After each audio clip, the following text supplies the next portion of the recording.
Hello' everyone, good morning. এতিয়া বাজিছে সময় আপোনাৰ 6:30, মানে 6:45 হ'ল।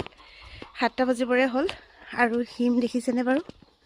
চাব দেই, ইমান হিম পৰিছে। দেখিছেনে বাৰু? আৰু ওচৰতে আমাৰ পথাৰখন চাবচোন, একদম মানুহ ওলাব নোৱাৰা হিম পৰিছে। মানুহ দেখিয়ে নাপায় 7টা বজালৈকে।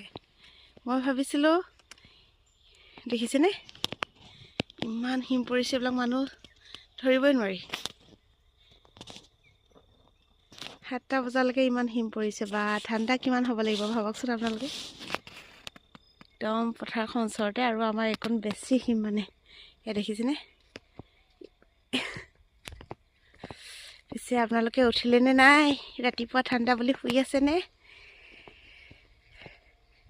একদম শোৱা বতৰ কৰিছে আৰু দেই।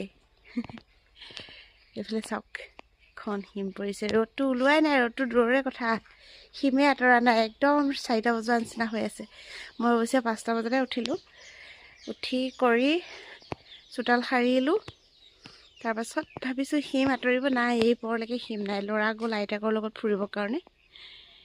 দেখিছেনে? আচৰিত, কিন্তু ইমান হিম পৰিছে। বা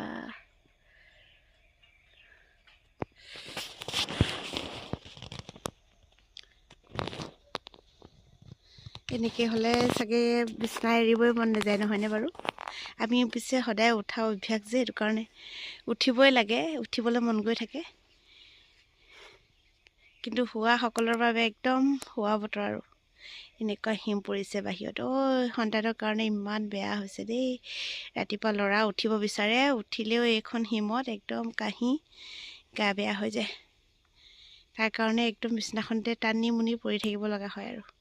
এতিয়া আইতাকৰ লগত ফুৰিবলৈ গৈছে, টুপি চুপি পিন্ধাই পঠিয়াইছোঁ, তথাপিতো এইখন হিমত চিন্তাই লাগে একদম।